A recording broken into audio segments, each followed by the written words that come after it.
Hello, welcome back to the Boston Commune. This week's incredulous installment is a very special episode, primarily featuring Scott, Joe, myself, and Vietnam-based Marxist-anarchist EJ, Emerican Johnson of the NonCompete Cooperative. Topics include Vietnam's COVID response juxtaposed with Western media coverage, the ideological framework underlying broad societal collaboration, blind spots on the left, neurodivergence, disability, workerism, eugenics, qualia, healthy dialectics, the Western Empire's arsenal of tentacles, and the go-to revolutionary optimists. Please do us a favor, share this going down to The social model of disability states that society itself is what limits disabled people from having fuller, richer, more productive, and happier lives. By nature of exclusion, prejudice, discrimination, and an attitude that simply states that people who have disabilities are not qualified to fully participate in society.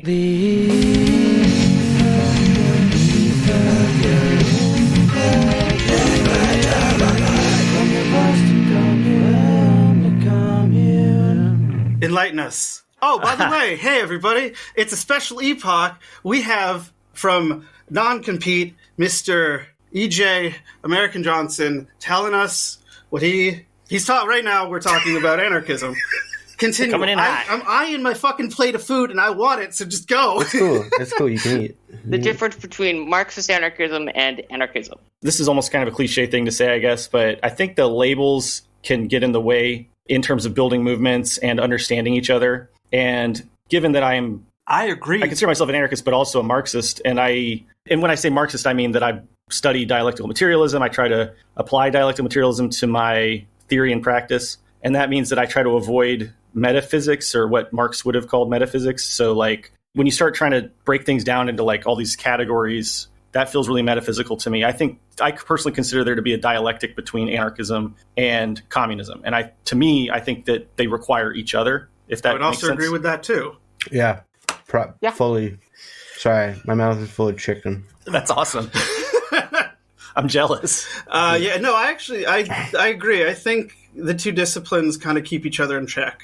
Mm-hmm. I think that's a very good way of putting it. And there used to be more of a collaborative, maybe it was adversarial, but it was still, I think, there was mutual development, between anarchists and communists. And so, like, one great example of that is Marx had correspondence with, I think it was Bakunin. Yep. And Bakunin was very, aggressive toward, and by the way, I'm not a huge fan of Bakunin because of, the rabid racism and sexism and such, but Bakunin was like very aggressively skeptical of Marx's positions and Engels' positions. And, I know that, for instance, there's one exchange that they had where Bakunin was saying like, okay, so if you're going to have this socialist state, then are you going to have like every single member of the working class, in the government of the state? And then Marx replied, maybe state isn't, that state is not the right word. And he used another word that it was German, but it basically means community. Gemeinschaft. Yeah. I think. What was it, Joe? Gemeinschaft? Joe, say that again.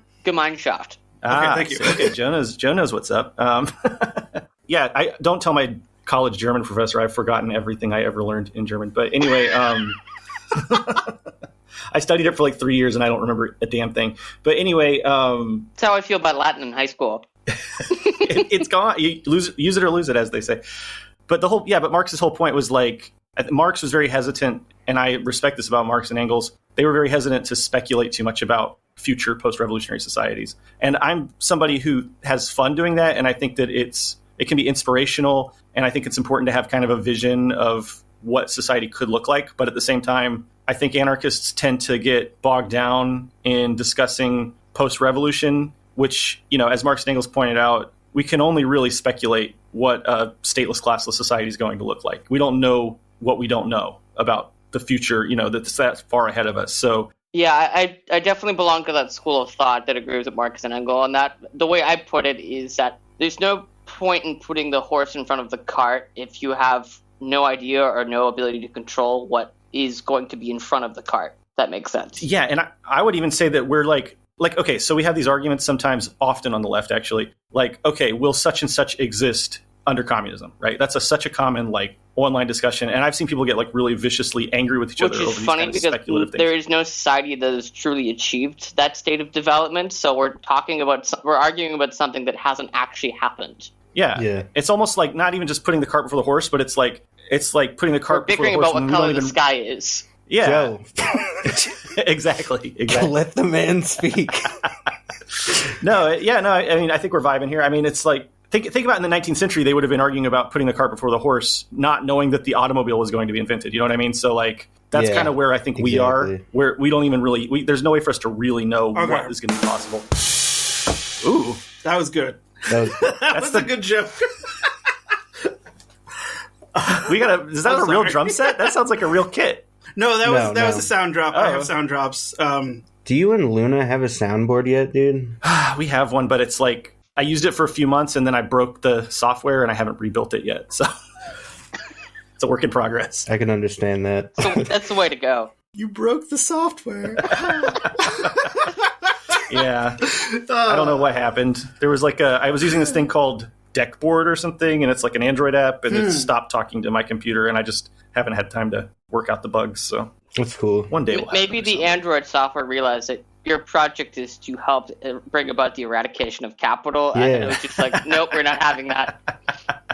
You never know what it was. You never know. I was like joking about that, but I never get personal correspondence flagged as spam. I suspect it's because, one, you weren't in my address book, and two, because it was from Vietnam. Yeah. But I think there's, plus like, I don't know, it's a new account and it's coming from Vietnam. So, Vietnam, that's a little sidetrack, but Vietnamese people get discriminated against a lot online. So like, here's an example. I don't know if this is still true, but like 2 or 3 years ago, one of Luna's friends was trying to ask me for help because basically they have some kind of like home business, like they're trying to make money selling T-shirts or something like that online, and they're mostly trying to target people in the USA and Canada or whatever. But it's impossible, or it was impossible at the time, for any Vietnamese person to run any ads on Facebook unless they had some kind of like massive corporate account or something like that, which is just, that's a form of like financial censorship. And there's a lot of other things like that. Like for instance, I can't go to medium.com from Vietnam, and it's not because the government is censoring medium.com. It's because medium.com is blocking people from Vietnam from going to Medium. So it's like, and there's a lot of websites like that. That's just one example. But yeah, there's so many of these like structural inequalities that we don't know about, in the West. And I only know about them because I've been here and I've been talking to Vietnamese people. But like, there's a lot that we're unaware of. This might be an odd question, but do you guys have Netflix in Vietnam? You can get Netflix in Vietnam. And in fact, it's one of those situations where there's some movies and stuff that are on Netflix that aren't on the American. But the thing is, I really doubt that any of these streaming platforms are going to have much success in Vietnam because everybody pirates here.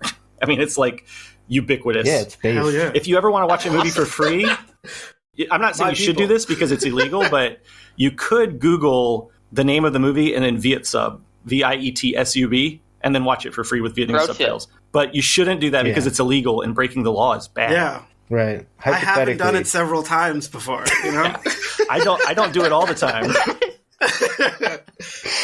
I also don't use Russian torrent trackers because Russian torrent trackers have way more seeds and leeches, but I don't use those because why would you ever pirate anything on the internet? No. Also, well, never mind. It's a whole other can of worms that we don't have to get into. Awesome. So, in other words... No, not in other words, in new words. In new words. I have some new words. All right. I didn't really realize how disorganized my interview questions were until I looked over them. Because you weren't here last week, I basically started interviewing as a joke. Interviewing Chris. you in absentia. I want to hear that. The questions Release the tapes. I did. We did. It's in the That's our last it's in the episode. No. Oh, God. It was in our I feel previous so bad. episode.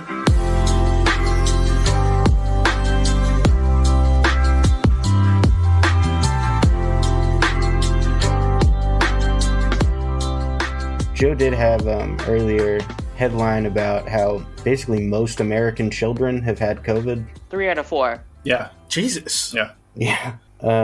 Holy shit. And we don't even know what impact that can Greatest have. country on the world. Yeah. and we have private healthcare here, so Yeah. Which, prognoses as are- you can see, Sometimes is it clearly feels like going I just don't have fantastically. healthcare.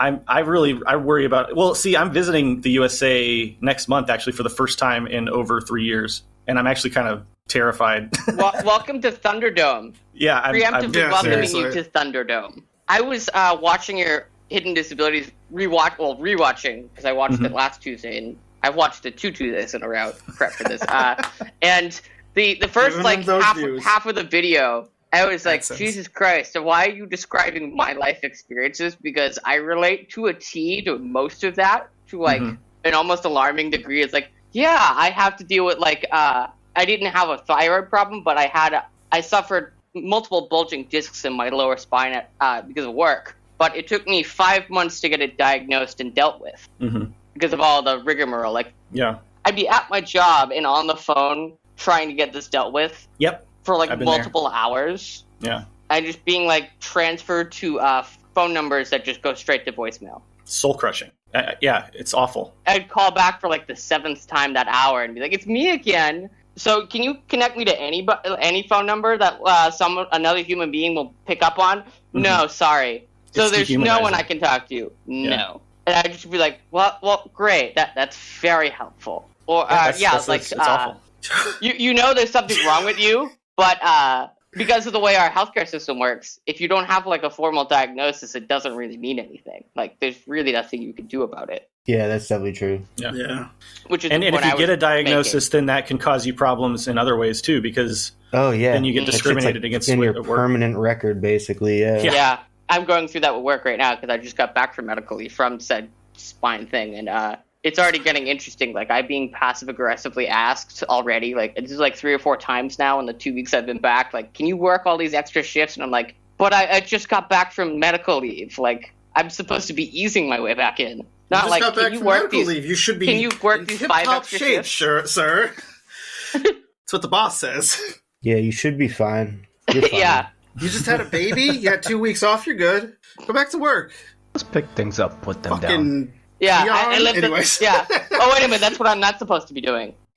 Right. That's okay. But that's okay. But that's okay. But yeah, like not only is like the ability to get like diagnosed, but also all of the out-of-pocket costs. Like everywhere you go, it's a copay. Oh yeah, there's basically no public health care in the USA. The whole Affordable Care Act is just a scam, and it benefited the private health care way more than the working people, obviously. I think it was Jesse who said that about the ACA in a recent episode, that it's probably the single most destructive piece of American legislation in modern history. I mean, Did I it's up say there that? for sure. You did. I don't think I said that.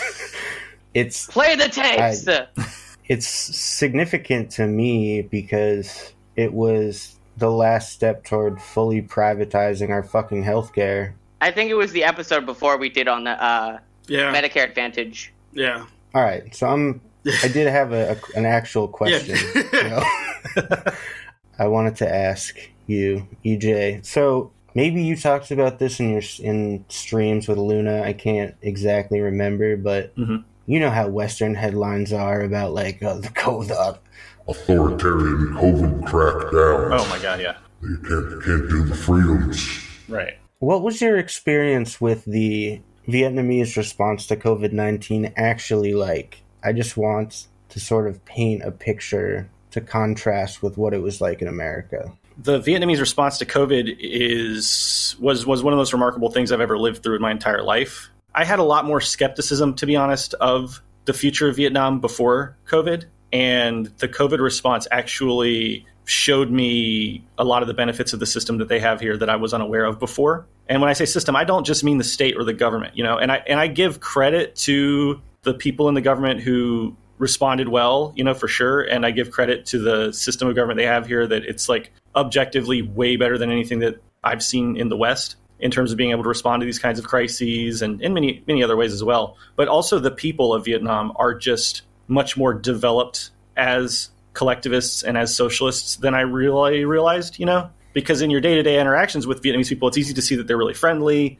and that they're really kind and really generous. You know, I've known that for the whole 9 years that I've lived here. But the COVID response is what really showed me that these are a people who are highly developed and educated and they've bought into the ideals of socialism in ways that I didn't, fully realize. And you see that in so many different ways. You see it in the fact that so many of my neighbors stepped in to check on me, knowing that I was a foreigner. I mean, it breaks my heart knowing that people here, they see me and they know that it's very obvious that I'm a foreigner. I live in a neighborhood that's it's like a fishing neighborhood. It's very working class. Most of my neighbors are either bus drivers or mechanics or fishermen. It's a very blue collar kind of neighborhood. And I'm basically the only foreigner in this neighborhood. And all through the heights of COVID situation, I was the only foreigner that I saw, walking around my neighborhood. And when I think about what it would have been like in the reverse situation in the USA, if I were like an obvious foreigner, just clearly is not an American,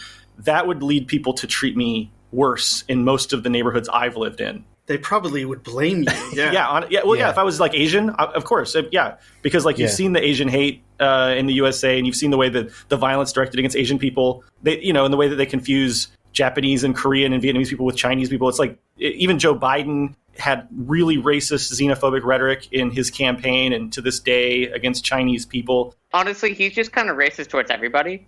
Yeah, right. Well, he's a white supremacist, so what do you expect? Yeah, exactly. I've seen people cynically say, oh, it's because you have white privilege. And I'm not going to discount, of course I have white privilege. But, I also have a lot of people from Laos in my neighborhood. Because I think there's a school here where there's a lot of students from Laos. And there are also Chinese people. And, there is historically, animosity between Vietnam and China, going back 1,000 years. They've had plenty of conflicts and that sort of thing. And yet still, I see the people in my neighborhood, in my community, checking in, not just on me as a white person, but also on the people from Laos, the people from China. The government is taking great care and responsibility in making sure that we have food, making sure that we have gotten vaccinated, making sure that we have access to, anything we might need. We all get provided free health care. If I got COVID today, I would get free health care. There's no barrier to me as a foreigner. In fact, if anything, I feel like I've gotten treated especially well. Everything from getting the free vaccines and, getting text messages from the government saying, hey, if you have any and this, during the height of the lockdown when we couldn't leave our homes for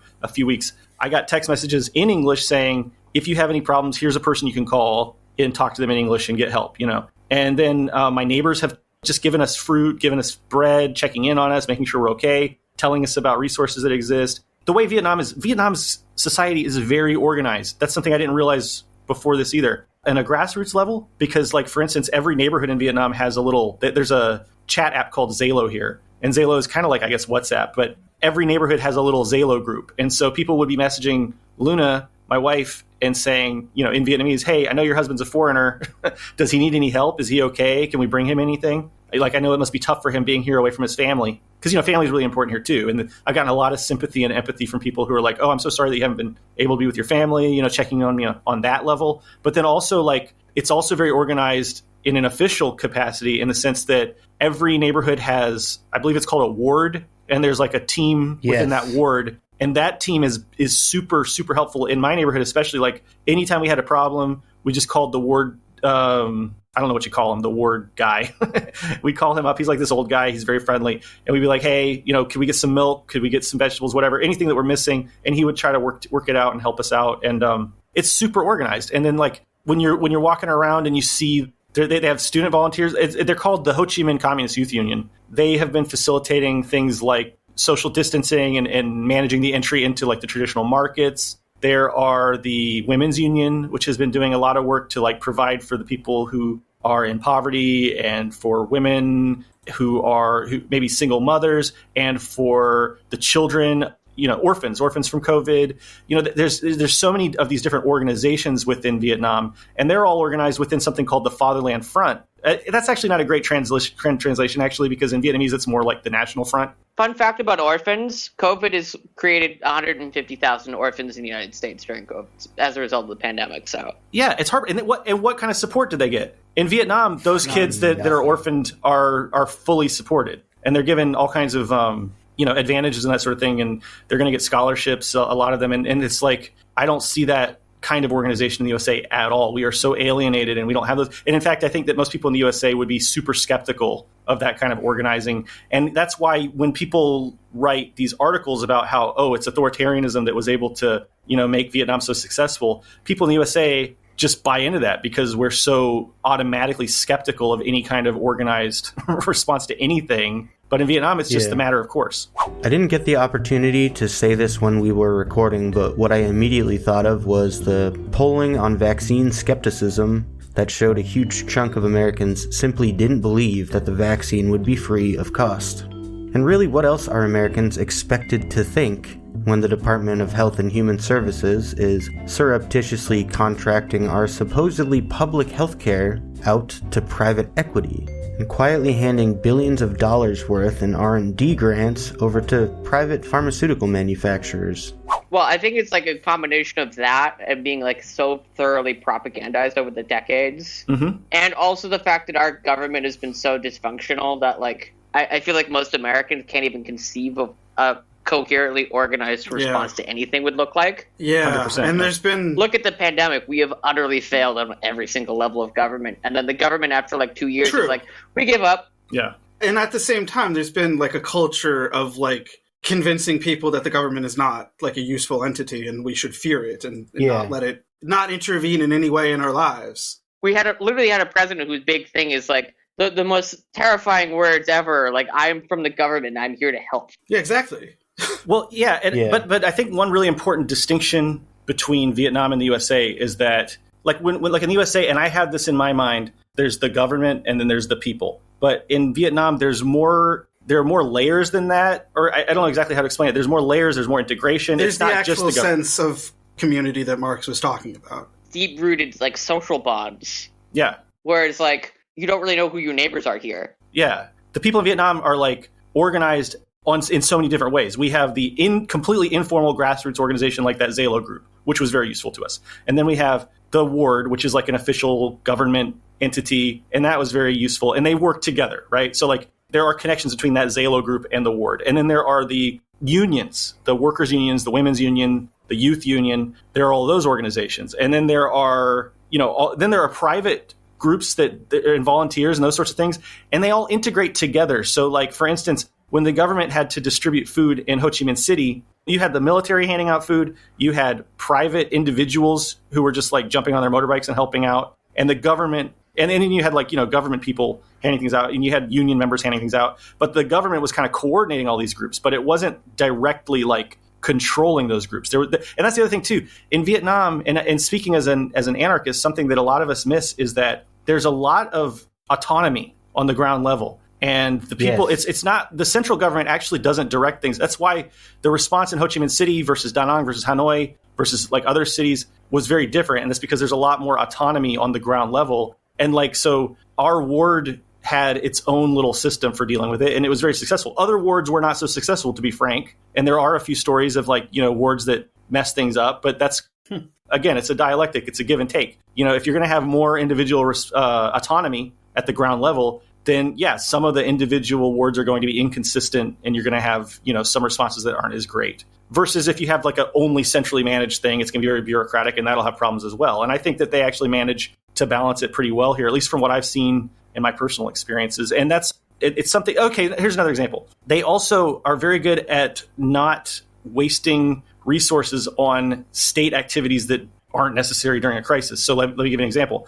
During the lockdown periods, and there are various levels of lockdown in Vietnam. So, but like, there were certain periods of time where you could leave your house. You just couldn't leave your district, right? So they kind of kept the districts separated off so that hotspots wouldn't transfer around. And during those times, I would drive around the city. In fact, all through the 2 years of the heaviest COVID crisis situation, all through 2020 and 2021, I basically never saw a cop at all. I didn't see traffic cops. I didn't see anybody. And it was fine. And it wasn't like chaos. It's one of the things that, like, as an anarchist, it made me realize, like, we don't actually need, like, traffic cops patrolling around all the time. Everyone was driving normally. It was totally fine. And I think the Vietnamese people realized that, so they moved those resources, and they had the traffic police go and do other stuff that was, like, more useful at that time. So, I have a lot of, like, little anecdotal experiences, but it all builds up to, in my mind, an understanding that the Vietnamese people are highly developed socialists at the end of the day. There are, of course, exceptions.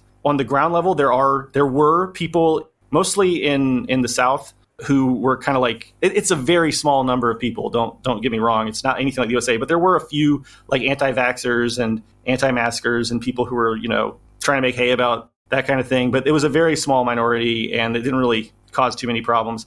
There were also some government officials that were corrupt. And so, for instance, one of the high officials in the medical department of the state just got arrested for, corruption and basically profiting off of COVID. And, on one hand, that's super disappointing that somebody that's in that high of a level of public trust would be corrupt. But on the other hand, he got arrested and they're dealing with it. I mean, there's that does not happen in the United States. Wait, a corrupt official is actually held accountable? Yeah. What is that supposed to look like? Especially if they have, ties to any major industry, they are not going to serve time in prison. Well, why would they? Especially Because in the state of Massachusetts, corruption in the USA is just I had a state legal. rep 2 years ago who was arrested Exactly. for campaign finance fraud and was out within 2 months, just in time for him to vote against banning the use of chemical weapons on his own constituents. Are you talking about Neil? Yeah. Yeah, fuck that guy.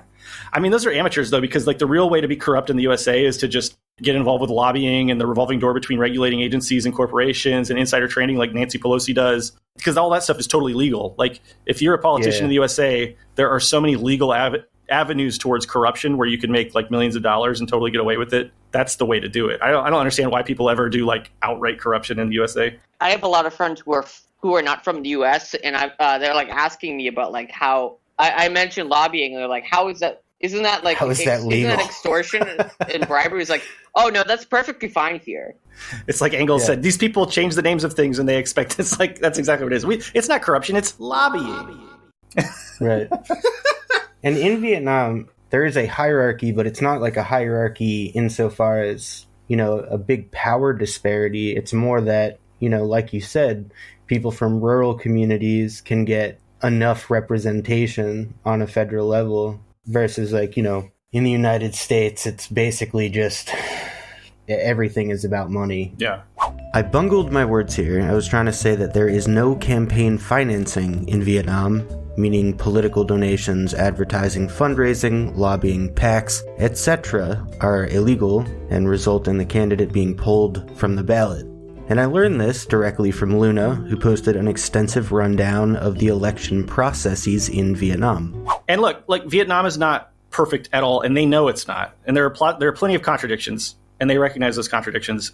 So the idea in Vietnam, what they say on paper is, we know that there are these contradictions. And they say this, like if you go read Tap Chi Kong San, which is the Vietnamese communist ideology journal in Vietnam, they talk about this stuff quite openly. They say, we know that there are these contradictions, like, for instance, the fact that like millionaires and billionaires exist. And we know that there's a lot of corruption. We know that there are these problems. We're trying to develop towards negating those contradictions over time, right? That's what they say. Now, I think that we, first of all, as a U.S. American, speaking as a U.S. American, who benefits indirectly from the genocide and the devastation of Vietnam that the USA rendered onto these people through the war, through the bombing of Hanoi, napalm, Agent Orange, and the embargoes, and forcing Vietnam to pay basically war reparations up into the 2000s. I don't feel comfortable telling Vietnamese people how to run their government, how to run their lives, how to run their society at all. So like I can make critiques, I think, and I can make like conjectures about, what might be better, blah, blah, blah, blah. But at the end of the day, like as a US American, it's not my place to tell them how to run their own society. But, all that said, I guess if we're trying to analyze whether or not Vietnam truly is on the socialist path, we have to look at development over time. And to me, having lived here for 9 years and seen the living conditions over time, seeing the status of workers over time, seeing the status of unions over time, I feel like in total they are developing towards socialism. And, sometimes they do take one step back, but often it's because they're planning to take 2 steps forward. That kind of development, people in the USA, I can only speak for my fellow Americans, but, people in the USA have a hard time wrapping our head around that kind of long-term development which might involve taking 1 step back to take 2 steps forward. We tend to think of development in this metaphysical, linear, simplistic, reductionist way, whereas I think people in Vietnam see the bigger picture. They've been struggling for over a century under much harsher conditions than I've ever lived under. And I think that and you just look at Luna's life. She grew up basically with unstable electricity, drinking yellow well water. She was cooking her food on a rice husk burning stove. And that wasn't that long ago. That was in the 90s. That was when I was playing like Super Nintendo, and, her life has just improved rapidly and drastically. And her family's not wealthy at all. Her dad is a tractor, like a heavy equipment operator, basically. And then her mom was a tailor and, basically just recently retired. And they live, a very simple life. Did you say retired? Yeah, people can retire. We get to do that? That happens? Oh, yeah. Jeez. I was genuinely under the assumption I'll be working into my 70s. Yeah, that doesn't happen anymore in the United States. My parents get on my case all the time, and they're like, you need to start planning for retirement because I'm almost 40. And they're like, what's your retirement plan? And I'm like, well, I'll be around retirement age in 2045. And that's when the Vietnamese plan expects to transition to full socialism, where they'll then begin transitioning towards communism. And I'm like, I'm just all in on that. I'm going to try to get my citizenship of Vietnam, and I'm just going to gamble that Vietnam can get me a reasonable retirement by the time I retire. But that just kind of shows you they have a plan. They do state that they have a plan. Yeah, they have one of those. That's 900 times better than what we have. We have a bunch of drunken lobbyists scribbling, shit on bar napkins with crayons. In the last episode, we did also touch on the fact that, retirement is becoming impossible even for seniors in America. Mm-hmm. The only plan is homelessness. Mm-hmm. As we talked about last week, yes. Yeah, I just said the official retirement age in Vietnam is 60. The average retirement age, and there's not really an official retirement age in the USA. There's no guarantee you're going to get any kind of pension or anything like that in the USA. But the average retirement age is 62, and that number is going up over time, not going down. That's why, again, I think y'all all probably know this, and probably your listeners know this, but just generally speaking, folks in the USA have a really hard time understanding the scientific socialist idea of development. And comprehensive and historical analysis. So, if you want to look at Vietnam, you can't just look at it right now, and you can't just look at one data point. You have to look at as many data points as you can, and you have to look at how things are developing over time. The Vietnam retirement age has remained the same for years and years and years, 60. In the USA, we have to look at how things have developed over time, and we see that people are retiring older and older and older over time. That's a huge difference. For example, I have a coworker who's 89, who still works 5 days a week. That's terrible. That's horrendous. Jeez. That's heartbreaking. Yeah. I cannot tell you how weird it is to have people from outside of America saying are you guys okay over there? No, I ask my friends and family all the time. And I have friends who still haven't financially recovered from the 2007-2008 collapse. Because I graduated from college in 2006, and I have a lot of friends who got slammed hard in 2007, 2008, 2009. And never really recovered, never really got fully employed, and then COVID hit, and it was imagine it's devastating. The only reason I wasn't in that situation is because I left. Good. I don't know. It seems to really been proving to be correct that anytime you talk to a conservative sometimes about the ills of this country, they'll be like, why don't you just leave and go somewhere else? Oh, I love it. The appeal in that. I get those comments on my YouTube channel all the time. I have this one series on my channel called Why Capitalism Sucks. It's probably the video series that gets the most just reactionary, Venezuela 100 million deaths, replies. And I love it when people say, oh, if you hate capitalism so much, then leave the USA. And I'm like, I did. I live in Vietnam. It's awesome. It's the best. You know what's sad about that for me is I feel like I just don't have the mental capacity to learn a different language. It's not easy. I physically lack the inflection needed to learn new languages, which is why I took Latin in high school. You've been learning Vietnamese. I know you and Luna have been working on a project translating those Marxist texts. Mm-hmm. Luna does most of the heavy lifting on that, but yeah. Awesome. Yeah, but I'm sure you help with there's some shit that only makes sense in English. Yeah. Some shit that only makes sense in Vietnamese. Right. I'm so stoked on that. I will totally take you up on the offer to narrate some of that on this show. Yeah, that would be awesome. It's going to be great. It should be released anytime now. So it's the dialectical materialism curriculum.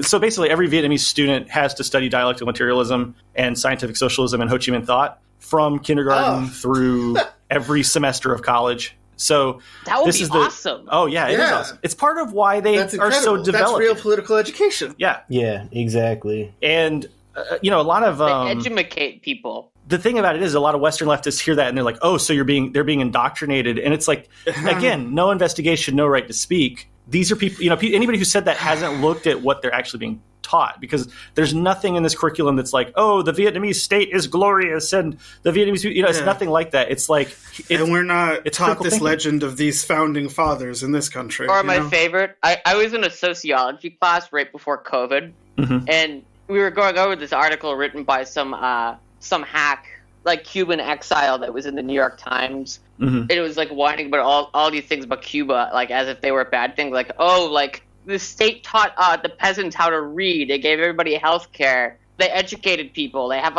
such a high literacy rate. The state, they give you a social worker if you're a first-time parent. And it's like, I just immediately start tearing it apart. And I'm like, oh my God, the horrors. We're teaching poor people how to read so they can think for themselves. Or what does it cost nowadays to raise a child in this country? Like $100,000, $200K a year? But you're complaining that you're getting someone to help you, which is like the seemingly endless struggle of parenting in this country. Or healthcare or literacy. These are all somehow bad things because it's the government. Because it's communism, Joe. That's why. I know. The educating people, because it's the wrong people educating you. It's seemingly like not understanding the transactional nature of things, like, or not transactional, but like how like solidarity works. Someone helps you, you're probably inclined to help them, and it's like there's no profit to be made in that arrangement. Mutual aid. Where's the bottom line? Where's the incentive? It's just like if you're given enough in terms of social support and I guess material and possibly even financial support to like not have to kill yourself just trying to survive, then you can extend a little bit of your emotional capital to other people. Oh yeah. And also you're not a wage slave to capital. Yeah. That's part of the reason why Vietnamese people are so like, just to go back to like, dialectical materialist terms and scientific socialism, like it's not like there's some metaphysical property that's unique to the Vietnamese race or something that makes them like kind and thoughtful and caring, about a foreigner that lives in their neighborhood. It's the material conditions that determine their ideological potential. They know that they're not going to starve to death. They know that they're going to be okay. And so they have much more capacity to reach out to other people. That's just like, that's basic Marxism. The material conditions define the superstructure of society. And the Vietnamese have really done an amazing job dealing with a really horrible set of material conditions and managing to use ideology and practice, that dialectic of ideology and practice, to develop things to a situation where they now have a people who, like, okay, so when Ho Chi Minh, in the last years of Ho Chi Minh's life, he wrote a last will and testament, and he wrote a lot about what he wanted for the future of Vietnam after he died. And his first priority was ensuring that the Vietnamese people became a socialist people. He was much more concerned with the ideological development of the Vietnamese people, the education of the Vietnamese people. He was very concerned that they all become literate. Because remember, in the 1920s, I think like 90% of Vietnamese people were illiterate. Nowadays, it's almost 100% are literate. So, I mean, like that's a massive shift right there. But, like the big concern was that the people of Vietnam become socialist, because the material conditions vary over time, like especially in an unstable capitalist world, there's going to be crisis sometimes. Sometimes you're going to have good years where things advance rapidly, materially speaking. But if the revolutionary spirit is lost, if the revolutionary appetite is lost, if the revolutionary education is dissolved, and if the people lose sight of the revolution, that's really the end of it. So I think that's really what Vietnam has accomplished in terms of developing a socialist people who have an eye towards a socialist future is really amazing. Now, a lot of people are going to come visit Vietnam. It's something I hear a lot is like, oh, I went to Vietnam and I talked to a lot of Vietnamese people and they're a bunch of liberals and they hate the government and blah, blah, blah, blah, blah. Well, first of all, these people are spending most of their time in like tourist areas talking to people who speak English, and that's still kind of a privilege. And, there's like a survivorship bias. There's a selection bias to that. But like, I've spent a lot of time around working class Vietnamese people, like Luna's family, Luna's friends, people who are from like Thanh Hoa and smaller, villages and towns in the countryside. Remember that 70% of Vietnamese people are farmers. And another thing that's important to understand is that farming in Vietnam is the most socialist developed part of the economy, because there is no such thing as a corporate farm in Vietnam. Every farm in Vietnam is owned by either a cooperative or a family. It is against the law for a for-profit capitalist entity to own farmland in Vietnam. Now, there's like capitalist food processing and distribution and shit like that and packaging, but the farming belongs to the farmers, the people. But like the actual food production is not subject to profit motives. Right. I mean, they have a market, it's a market economy, but it's heavily subsidized by the government and it's completely owned cooperatively. Any Vietnamese person can go and get a piece of farmland for free at any time. They just have to prove that they're going to work it and, develop it and make and produce food or produce, they just have to products. use it within a period of time. Yeah. If they don't use it for I think 3 to 5 years, then the government takes it back. That's it. That's the way it works. Very generous. And also, I feel like that is a significant improvement over the Soviet food production system, in which it was like state-owned corporations. Well, running also it. they had fucking that. That was not very scientifically driven either. Like there were other problems with the Soviet. No, it's just farming. off the top of my head that just came to me this second. Luna has a great video on the subsidy model because Vietnam started in 1975 with the subsidy model, which is what the Soviets had, and it didn't work out very well. I mean, she actually interviewed her mother because her mom was a farmer under that system, and then was also a farmer under the Doi Moi changes, the shift to the market economy. And the Vietnamese farmers are by and large socialists, and if you tried to privatize farmland in Vietnam, I am positive you would have a second Vietnamese revolution, because it's a very sensitive topic. The farming in Vietnam is very sensitive because 70% of Vietnamese people are farmers. They all own their own farmland. It's why Vietnam has so much food stability. All through COVID, we really didn't. The only food shortages we had was fancy import food kind of stuff. As far as meat, vegetables, rice, they're staples, no problems, and that's really remarkable. And there's in the USA, 45 times more people every year per capita die of malnutrition than in Vietnam. Dying of malnutrition in Vietnam is almost unheard of. Unheard of? Yeah. Yeah.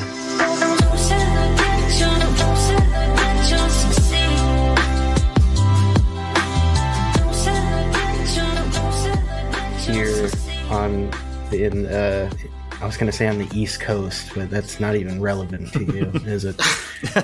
Here in this time zone, Boston, Massachusetts, it's almost 10 p.m. and I want to make sure I get your questions in. Yeah, sure. I have my own, but I'll let you first. I'm trying. All right. I feel the most obliged to touch on the sort of intersection of class struggle and mental health support. Yeah. So EJ, you have a history with disability activism, correct? Yeah, I'm actually the activism part of it is about a year now that I've really been getting involved with other activists. But okay, let me put it this way. Radical disability activism, I've only really been involved with for about a year. But I was doing more liberal disability activism, going back into the mid-2000s.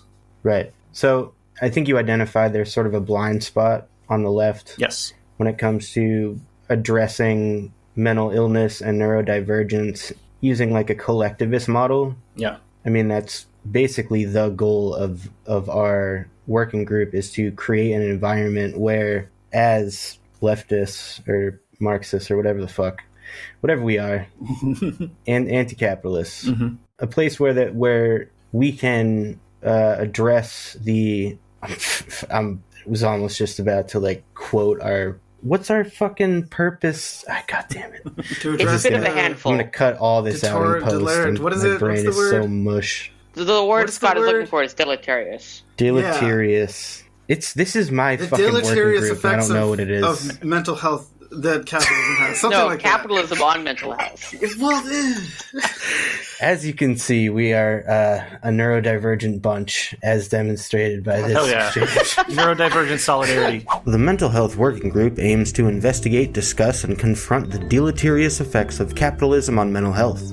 We address the material and emotional needs and respect and support the autonomy of neurodivergent individuals and those who struggle with substance use disorders. So that's our stated purpose. I would add that we also define our own societal norms so that we can operate in accordance with a Marxist humanist ethical framework. Talk about metaphysics.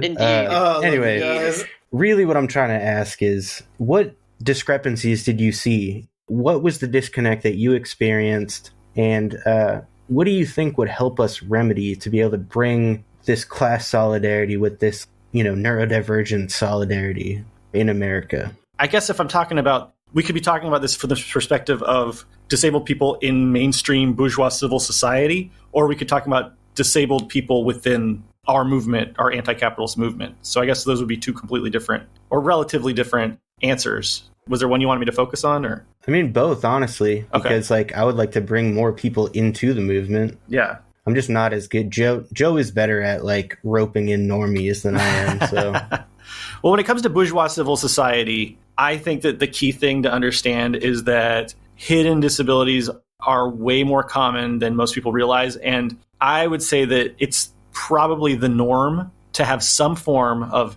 physical, mental disability or neurodivergence. I would say that probably most people fall into one of those categories, whether it's having some kind of chronic pain, whether it's having depression, even if it's like seasonal affective disorder, whatever. There's all kinds of, I think everybody has something that they deal with. And most cases, I would say they're probably to some extent or another concealing that fact from other people in their lives, whether it's their family or certainly at work. I think that, I spent my entire career in the USA hiding my disabilities because I was afraid of getting discriminated against or judged by my employers or judged by my coworkers. So I never told anybody I have depression, I have ADHD, I have all kinds of other neurodivergences. I've never gotten tested for autism, even though I have a lot of symptoms and there's a good reason for me to think I'm on the spectrum. But one of the reasons I know, and I'm not being prescriptive here, I'm not telling other people what to do, but I'm very worried that if I get an autism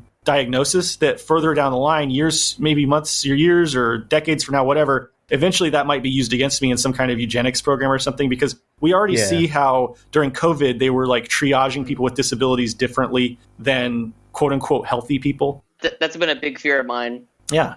I mean, it's something we at least need to consider. But I think that what we need to do is try to build a culture on the left of normalizing the fact that we all have some kind of disability. Almost all of us. It's very rare that I think that somebody is just completely, fully healthy. And we need to normalize that it's okay. It doesn't make you a lesser person. Remember that the Nazis lifted their ideas about eugenics and, their highly ableist genocidal things from us. From the USA. They didn't go far enough. Yeah. We also need to remember as leftists, by the way, that anarchists and communists in the 19th and early 20th century also were heavily into eugenics. It was just considered an established science at the time. And we have to deal with that and contend with that and make sure that we don't fall into that again. And I feel like a lot of leftists are falling into that again. Yeah, it was the utilitarian label was used rather than the communist and anarchist labels. Yeah, well, I mean, the biggest anarchist journal in the USA was called The Lucifer, and it was published by, I think, a guy named Moses Harman, Moses Harman had some good writing, but he was also into eugenics. And I have to admit that as an anarchist, that there were eugenicist anarchists. Also, a lot of other famous examples you would think of, Helen Keller was into eugenics and, considered herself an anarchist. Kind of ironic when you think about it. It's super ironic, yeah. But it just shows how enculturated she was into... ableism is so ingrained in us by society that even somebody like Helen Keller, who's famous for being this famous disabled person, even she was privy to falling prey to this eugenicist ideology. Yeah. Yeah, I would even take it a step further from what you said about how we're not less than. I think it makes us who we are. Yeah, but even beyond that, I think it shows our strength, because it's so fucking organizing can be so demoralizing. Mm-hmm. It can be the saddest experience ever because it seems like change almost never happens on any kind of a large, a macro scale, at least in this country. It seems like things only get worse. Mm-hmm. And being able to utilize these small victories and revel in the small successes and continue to organize and learn what it's like to cope with defeat over and over again and still show up for each other. I think that shows the strength of neurodivergent leftists. The strengths of optimism of the will. What was that, Joe? The strength of the optimism of the will. Pessimism of the intellect, optimism of the will. See, this revolutionary optimism shit, I need some more literature about it. Do you have any recommendations, EJ? Ho Chi Minh. Ho Chi Minh's like Ho Chi Minh and Fred Hampton. Go watch some Fred Hampton speeches, and that'll pump you up. I did not expect. I have a Fred Hampton poster right next to my Ho Chi Minh poster. Fred Hampton was a massive revolutionary optimist. I mean, his whole thing was like, before you can win, you have to believe you can win. It's and by the way, it doesn't mean I have a video about revolutionary optimism, and my main point there was that revolutionary optimism is different than, I guess what we call mainstream optimism, because it has to be grounded in reality. Real. Yeah. Yeah, which is very much different from like the mainstream conception of optimism. Mm-hmm. Toxic. What's that? Toxic positivity. Yeah. It's like positivity for its own sake. Mm-hmm. Right. It's also very individualistic. It's like, it's a problem that I see a lot with my peer support extends beyond my Marxist doings. I'm a member of Narcotics Anonymous, and I feel like there's also no class solidarity in that. It's explicitly cannot be, it is incompatible with the Narcotics Anonymous like philosophy, It's something that we don't talk about. And it's a huge part of my recovery program, like class solidarity and participating in mutual aid and shit like that. Totally opened my eyes to like, it's a kind of gratitude that I could have never experienced had I not been participating in it, That's sort of the materialist. What did Mao say? The fucking thing about the pear. I can never remember what he said. The only way to understand the nature of a pear is by changing it, by taking a bite out of it or something. Oh, yeah. Whatever that was. It totally resonates with me. It's like the idea of qualia. Like, there are some things that you cannot learn through words and discussion. You have to actually like experience them. Yes. Qualia. Who was who was the philosopher that coined the term qualia? Oh, there's the hold on. There's the What Mary Saw is the story. I can't remember who wrote it. It's like there's this person, Mary, who lives in a black and white house with a black and white TV, and she has a magical library where she can read, all about color, but she can never see color. But then one day she steps outside and realizes that, who was it that wrote that? That's a good question. Hold on. I'm Googling it actually. The neurodivergent brain at work. Exactly. Eight different things going on at once, changing on a night. Frank Jackson. I don't know. Frank Jackson in an article called "Epiphenomenal Qualia." I don't know that this has been synthesized into socialist theory or not. I don't know. If it has, I'm not aware of that. I think that's our job, man. Yeah, that's what we're doing right now. Right. Listeners, This is some shit you ain't never heard of. But I think that there are parallels of it in scientific socialism. It's just I don't know that it's been synthesized together with the psychological idea of qualia. And I'm not an expert on it either, so I don't want to speak too much to something I don't really fully understand. But just going back to what you were saying, like our optimism as revolutionists has to be sober and no pun intended and clear-sighted about what's actually happening. So like another piece of literature that I recommend comrades check out is called the Deep Adaptation Report, and it is not, to my knowledge, written by a comrade, but it's about climate change and the fact that basically climate change at this point looks like it's going to happen. We can't stop it. And that means we have to, in the words of the author, Jem Bendell, we have to like rethink what hope means. Because like, for instance, just for a personal example, I love the beach. I grew up in Charleston. I grew up by the beach. I live by the beach right now.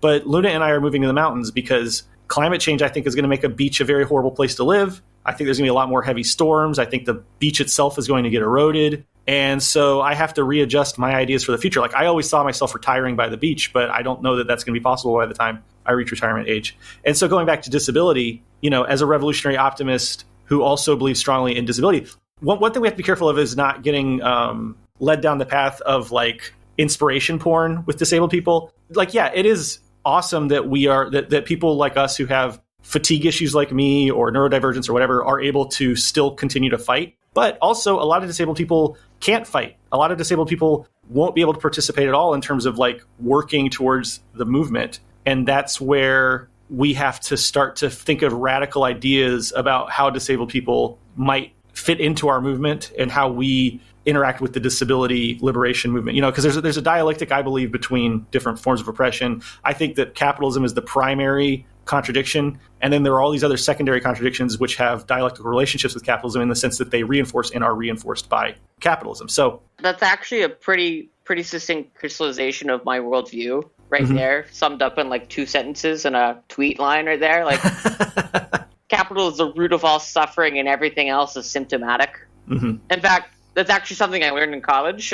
Ironically enough, from a college history professor, and he's like, well, here's the thing. Poverty is the root cause of all problems, which is caused by capitalism. And here's like the left sees it as like, well, yeah, this is the problem you have to solve for capitalism. Liberals will solve for like the symptoms, but not the actual root cause. Oh yeah. And then the conservatives will say, well, it's just your fault. You're like somehow morally fucked up. It's like pull yourself up by your bootstraps. Right. Yeah. Pull your boots up by your pants, straps. Yeah. My boots don't even have straps. What am I going to do? But like, it's like, I don't even have boots. who wears boots I anymore? don't have straps. But yeah, I mean, so when it comes to, okay, so then that brings us to like our movement, right? And I see a lot of contradictions within our movement when it comes to disability. I see a lot of ableism for one thing. You know, there's still a lot of leftists that use words like the R slur and you know, like that's just, I feel like that is, Like Vosh. oh, well, yeah, I mean, well, yeah, I mean, not only that, but calling people like, So there's another thing to have against him? yeah, I mean, there's a ton of ableism in that space. There's a lot of attacking people on the basis of mental illness, weaponizing mental illness as like an attack or an insult against people. Yeah. I see it all the time. It's seriously fucking disgusting. It makes me angry, dude. It's inexcusable. And then they'll cynically use neurodivergence as a shield and pretend that, like, you know, oh, if somebody has autism, then it excuses reactionary behavior. Whereas, like, that's just really insulting to autistic people. You know, it's kind of like the idea that, like, that's something that also pisses me off. yeah, it's complete. It's ableist. It's super ableist. And then there's also the element of workerism, which is a massive problem on the left as well. And it's like centering people who work as like the only people who matter in the revolution, whereas a lot of people can't work or don't, you know, because of disability or various other reasons. And we have to make sure that we don't overly. It can almost turn into like a class reductionism. No, it fully can turn into class reductionism. Yeah. I mean, I've seen it even happen. Like, not to. Oof, never mind. You know. I think it goes back to Marx, though, because Marx himself, you know, was not perfect at all and had a lot of problematic ideas. Yeah, he was such a weird. He like slept for like. He was like awake for days on end, and then he would like sleep and not shower. And he was a weird guy. Like, Marx was fully, I think, in the neurodivergent camp. I can relate to that. He was just like all over the place. Like, honestly, I think without Engels, we wouldn't even know about Marx. Probably. Well, Marx Marx had physical disabilities too. He was in severe pain throughout his entire life. He often talked about. He said it kind of jokingly, but I think there was truth behind it. Like, he often joked with his friends about the wretchedness of existence, as he explained it, and he had that is me. Yeah, he had like sores on his body that were like really painful, but at the same time, he would have fucking killed on Twitter. He would have. He would have. You're right. First shit poster. He would have been an excellent shit poster. He'd be like the ultimate shit poster. But he also had contradictions in his worldview because he was extremely rabidly, I think, prejudiced against the lumpen proletariat. You know, I think that's a major contradiction. I think later people have kind of negated that in theory, like Fred Hampton, for instance. And I think the Black Panthers proved that the lumpen proletariat can be mobilized and can be radicalized, whereas Marx argued that it was impossible. But, you know, like disabled people who can't work, they would definitely fall into like lumpen proletariat territory, you know, because like they're defined, the lumpen proletariat is defined as people who are like the most oppressed by capitalism, the lowest rung on the capitalist hierarchy. And I would say that disabled people who can't work or can't work enough to be generating like significant profits for capitalists fall into the lumpen proletariat. And there is a lot of, I think, ideological dogmatism against disabled people for that reason within Marxist and scientific socialist movements. And that's something that we need to be thinking about as well. Yeah. Yeah, it's crazy because like I am literally on disability. It's a real pain in the ass. Like it's kind of a scary experience. Yeah.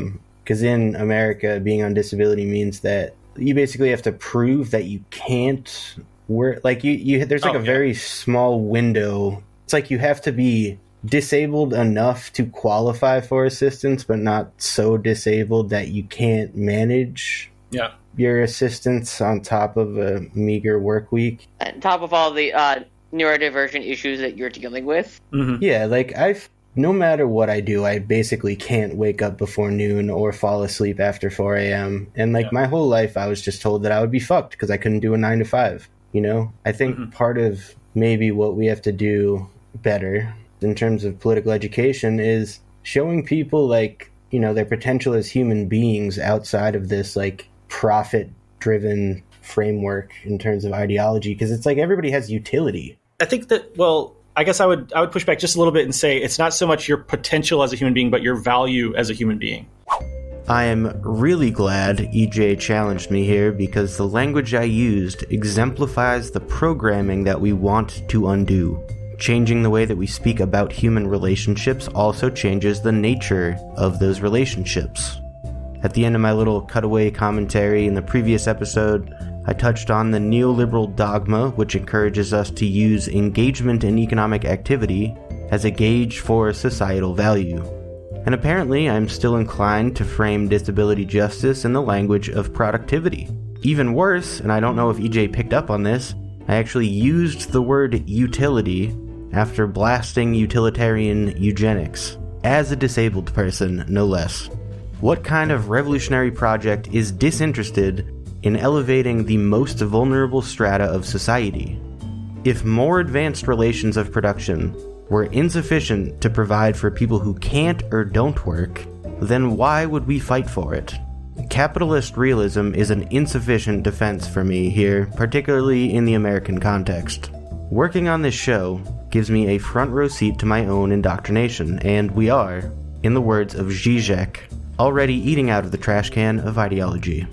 You know, you have value as a human being no matter what. Some people are in a coma right now, you know, and that's like the most severe kind of disability I guess you could have, like no consciousness whatsoever, like in terms of like being able to talk to people or participate in society.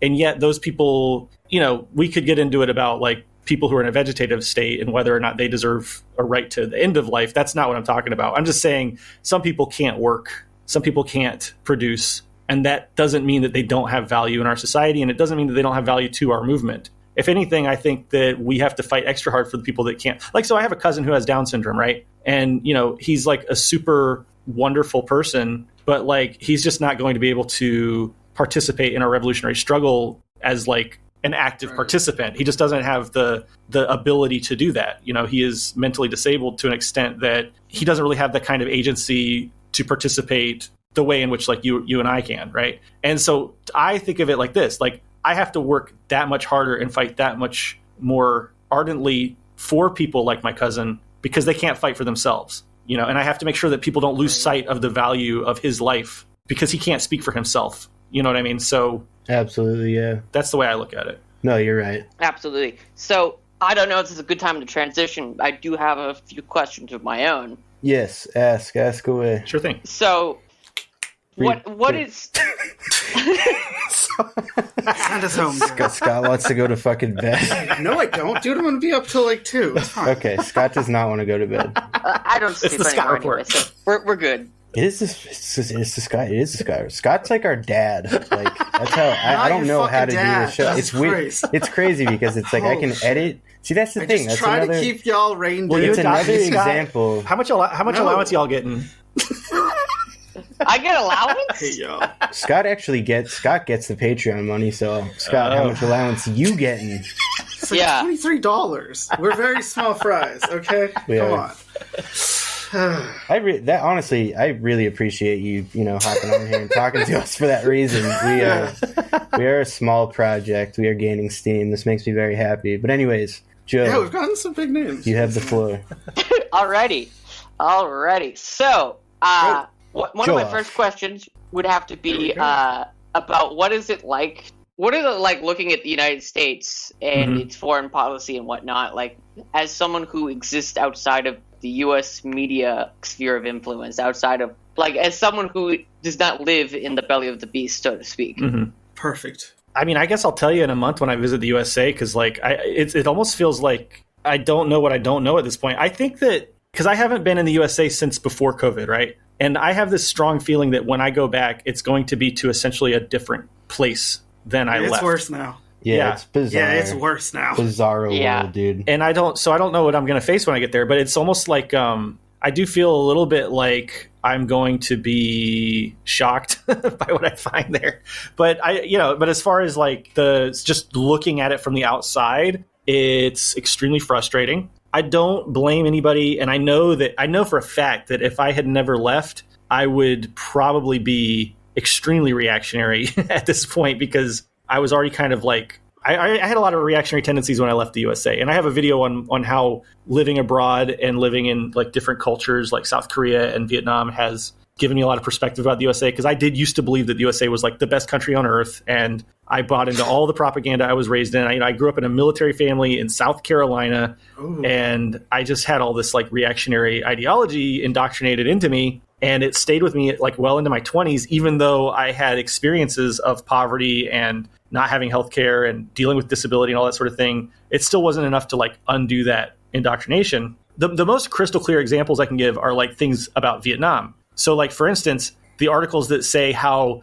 completely authoritarian and repressive the COVID response was in Vietnam. When I read articles like that, it's laughable and absurd to me. Like there's this one article that was in the Financial Times that was saying, oh, look at these images of secret police, right? And they showed these guys that wear these like blue uniforms, and they're called wardens, and they basically just direct traffic.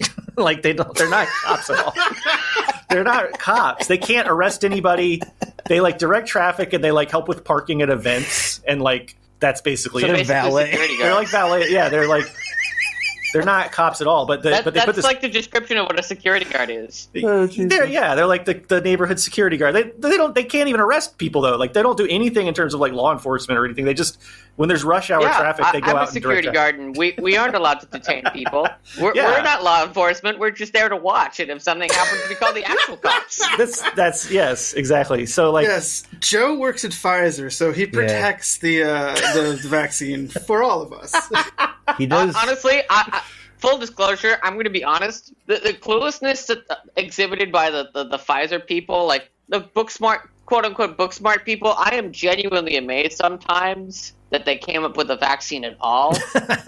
Well, you know that they had so much like funding from the state, though. Oh my god! No, I mean like decades. The people who work at Pfizer are just genuinely clueless people. They're like deer in the headlights. I'm not sure if it's the Pfizer one, but there's one vaccine that Vietnam participated in the development of, and they got no credit for it, and then they were barred from, like, they couldn't even get access to it for months. Oh, yeah, that sounds like something. That sounds like something that would happen to a country that is outside the tentacles of the IMF. The Imperial Core, yeah. But I mean, like, seeing stuff like that and seeing and basically being told that I'm being oppressed and I need to be liberated when I feel sorry, like it's the opposite. I need to be freed from my free healthcare. Okay, no joke. I couldn't leave my house for weeks. That's true. We were under lockdown, but I have this whole thing about that because, like, is that oppression or is it saving the lives of disabled people and elderly people who would have died if I did leave my house? You know what I mean? There is a dialectic between certain liberties, like the freedom to travel during a pandemic, and other freedoms, such as the freedom to not die of a preventable death of an illness. Right? Yeah. Which, fun fact, 68,000 Americans died because they can't get access to a doctor every year. It's very fun, Joe. Wait, because why? Because they can't get access to a doctor. Oh, yeah, right. But then there are literally people... Okay, there are literally people in the USA, and I know this because they comment on my YouTube channel, and they say this. They say, some people want to be homeless. Some people want... Yeah. to not have a doctor or whatever, you know, like it's so absurd. I'm not kidding. There are people who say that, and they're not being ironic when they say it. But like, but I think that I have a video on this too. If anybody's interested. No, I'm not kidding. Like this is a common conservative talking point. It's people have said it more than once, and there's like it's like a whole thing. But like, okay. It's okay. Wow. I'm not kidding. I've never heard that one. And Go Google it. I believe. No, I because again, there's people who, there's people who don't believe in like debt forgiveness. We know this. Joe, you talk about it often. It's one of our president is one of those people. Oh my God. So, but yeah, it's just so bizarre. So like, yeah, to me, it's worth losing the freedom to leave my house for like 2 or 3 weeks so that thousands of other people could have the right to live. Now in Vietnam, they don't have a super developed hospital system, and they're only like basically they reached the point in Ho Chi Minh City where they were reaching the capacity of hospital beds, right? And if they didn't lock it down, there's no way to know how many people would have died, but it would have been like thousands and thousands of people because they couldn't even have cared for them. And, if it's spreading to like elderly people and disabled people and that sort of thing, that would have been just a catastrophe. The kind of catastrophe, by the way, that we've seen in the USA again and again and again. They prevented that with the lockdowns. And to me, I have a whole video on it. So if you want to learn my whole thing, you can watch that. But that's my short Were version. supplies offered to you during that period? Oh, yeah. I mean, free food. Okay. We got free food every day. Okay, cool. We got free groceries. We got vegetables. If we needed medicine, we could have gotten medicine delivered to us. That's how you do it. Yeah. That was literally what my entire mutual aid experience, when there were so many people that were basically unemployed that we had enough of a capacity to do like a proper mutual aid response in my area. Like we had to do that. The state didn't fucking do that here. Oh, look at Dallas after that big ice storm, and the state did absolutely nothing at all to help those people, and like a lot of people died. Genius to take Texas off the national power grid, right, and just give it to the free market. Look how well that's working out. That's another thing in Vietnam. So the whole power grid is belongs to the people. There's no private entity that owns the gas or power infrastructure here. All right, I'm going to give Joe one more question, and then we can wrap it up for the night because we've been going on for a while. Oh, fuck, I have so many questions to ask and so little time. I'll be on again. If I'm welcome back, I'll definitely come back. Oh, absolutely. Welcome back. Hell yeah. Absolutely. Shit, I know I'm asking a lot of foreign policy questions because we obviously don't have a lot of guests who have the luxury of a perspective that is not in some way tainted by U.S. propaganda. But is there any perspective or discourse about NATO, for example, of having, well, actually it's not just NATO, but the global organizations that are pretty much predicated on maintaining and servicing the hegemony of global capital, like the IMF. NATO is the military arm of, or the jackboot behind the financial force of organizations like the World Bank, the IMF, things of that nature. What's the discourse surrounding things like that? Well, I can tell you that the Vietnamese people are victims of all of those organizations, and they're by and large the people I know, and the discourse I've seen online with Vietnamese people, it's super anti-NATO. There's not a lot of NATO fans. Of course, there are liberal and reactionary people in Vietnam. It's not like a 100% communist people, but the comrades, which I think represent the majority of Vietnam, are strongly anti-NATO. Vietnam is a victim of IMF and the World Bank. When Vietnam was undertaking the Doi Moi changes towards a market economy, they were forced to do a lot of things that they didn't want to do, like lower some taxes and institute some policies that they just didn't want to institute. And they're very conscious of that, but they have to walk a fine line because they also want to be a part of the world. They want to have normalized relationships with every other country in the world. So it's really kind of amazing how good Vietnam is at diplomacy, at international diplomacy. Yeah, for sure. Their vaccine diplomacy is a great example. They were able to get enough vaccines for everybody to get, I've had my 3rd dose. I'm about to have my 4th dose, I think. And that's from just nothing but international vaccine diplomacy. Yeah. And and that's true of everybody, and, sorry to interrupt, but I just want to make sure I get this in. Vietnam has one of the best vaccination rates in the world. Yeah. It's incredible. Again, it's a testament to the United States. Yeah, a testament to how good they are at politics. I mean, they're very politically sophisticated people. And, I think that over time you'll see Vietnam become more and more independent of these imperialist institutions and NGOs. But at this point, they also have to kind of do some kind of Faustian bargains. There are USAID aligned organizations in Vietnam, but I think they're very aware of the potential damage, and I think they do a lot to mitigate that. So, but I guess time will tell. We'll have to see how things develop. But I don't think there's a lot of love for NATO and USAID and obviously the CIA and the World Bank. I mean, the USAID, many speculate, and there's probably some truth to it, that USAID basically is just a front for the CIA. Oh, I have no doubt whatsoever. I mean, there's so many. Luna has a great thread on Twitter. If you ever go look up like USAID at LunaOI_VN, she has a great thread where she just like puts all this stuff, and they don't even hide it. It's not secret. It's not a conspiracy. They work openly with the CIA and the State Department and the U.S. military. They send USAID agents to be trained by the State Department and by the military. I mean, it's like total crossover. They've sent out death squads back in the 80s and 90s. They sent out death squads in like South America. So USAID is like a relentlessly vicious and brutal imperialist force. Just ask El Salvador how that went for them. Yeah, exactly.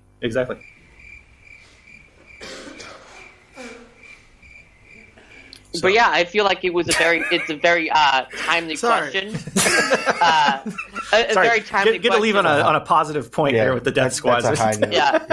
Yeah. It's very on brand for me. But I felt it was a very timely question to be asking about NATO, given that it was reported, I think, today or yesterday, that Finland and Sweden are planning to join NATO. Yeah. Finland lost like all of the credibility points that I gave it in that little synopsis. They're going to get burned by that, though, in the long run. I'm launching a podcast soon with my comrade Aaron of Reeducation, and we're going to have, hopefully, Luna, and maybe y'all can come on if you want to. But we're going to be doing our first episode is going to be about NATO and the fact that when you join NATO, you're basically giving over... Selling your soul. Yeah, you're selling your nation to the USA. You're basically saying, okay, we will accept the USA essentially taking over our military and self-defense capabilities, and in exchange, we will just go along with whatever the fuck the USA commands us to do. There's some exaggeration there, but not really that much. I mean, not really. If you look at like what was going on with Germany's energy situation, like their natural gas situation, where they basically were just taking orders from like the White House. Yeah. It's awful. I would hate to live in a NATO country if it wasn't the USA. You know what I mean? I would be pissed off at my government for taking that deal. If I was Finnish, I would be finished with Finn. Thank you. I take some solace in the knowledge that my ancestral homeland will most likely never join NATO. Joe, you're just like going. This was the perfect exclamation point. I didn't know my dad jokes would go over so well here. I just wanted to point out that I think I do find some solace and amusement in the knowledge that Ireland will probably never join NATO because that requires like defending England. Because they have so much ire. Yeah. Exactly. Dude, you have to fucking come back on the show. Anyways, we can have like did you have a question just real quick? Chris, you Oh no, I'm good. All right. Okay. It's good to have listeners as we went. I thought we wanted to end on a high note. That was my definition of a high note. Thanks, Joe. Thank you, Joe. We love it. Anyways. Okay, yeah, EJ, thank you. American Johnson of NonCompete. and Luna Oi, he's always on. They're always streaming together. EJ and Luna, two awesome comrades. You can find them on the YouTubes. Got any other plugs, EJ? Yeah, exactly. Yeah. We just started a cooperative, so we started a new channel, Breadville, where all of our puppet and comedy videos will be, so youtube.com/Breadville. I hope y'all will have Luna on the show soon. I could definitely help that happen. And I'd love to do that. And this is great. I do hope I can come back on again one day and keep me posted. Let me know, and I'll have to go back and listen to the episode where you did the ghost interview of me. I'm gonna listen to that right now. It was. Whatever. Well, I can ask those questions. It was one of our best episodes yet. So. It's true. It was one of our best episodes. Well, maybe I'm glad I missed it then. No, man. This is a solid 1-2 punch here. Indeed. Anyways, thank you so much for thank you, sir. joining us this evening, or thanks, I guess for you it's this morning. This morning. Great way to start the day. Talking to us idiots? Yeah, that's a great way to start the day. Yeah. We might as well do proper outros because I can just edit. We can just use this as our next. I won't do the slam reg. We can just do regular outros. Just do an outro. Yeah. I'm Scott, Sweaty Wife on the social medias, Twitter, Instagram, Letterboxd. I make music sometimes, maybe not anymore. Who knows? Joe or Chris. I am Joe.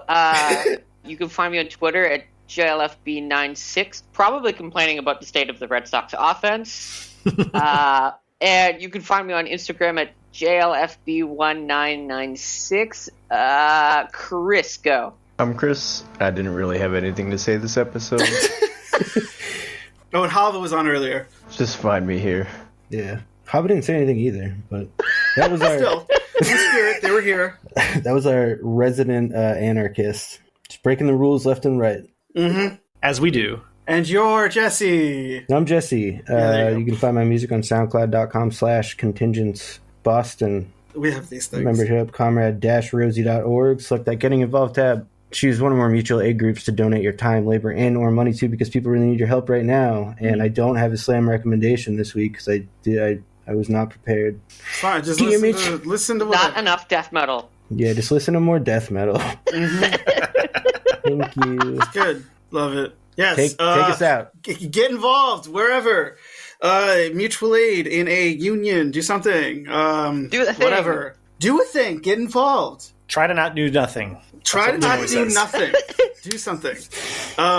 As always, we say Batankdo. But tank Batankdo. And that's But Tankto. the epoch of the night. Thank you. Thank you very much. Sorry we wasted your time with our ridiculousness. No, that was fun. I loved it. I look forward to the next one, and we'll have to set one up with Luna whenever y'all have time. Absolutely.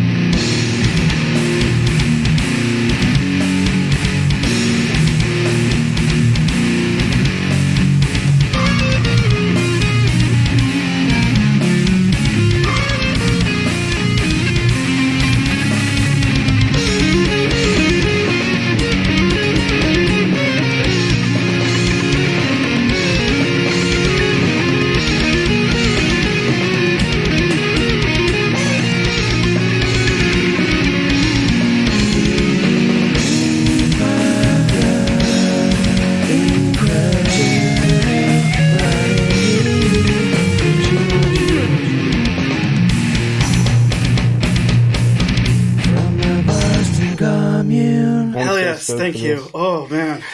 All right, been quite good a night, day. comrades. Love you. Alrighty, it's Good night, awesome. guys. Have fun. Take it Wait, easy. Scott. Thank you. Wait, Scott. Yes, sir. Give Carrie a little fart. Just a little fart. Yeah, we have a comrade that we play farts for on the show. There we go. Love At least you laughed. I love God. it. It's part of the human. It's material conditions, you know. It is. Yeah, I apologize. Solidarity That's my for heart. farting. That's my heart right now. Perfect.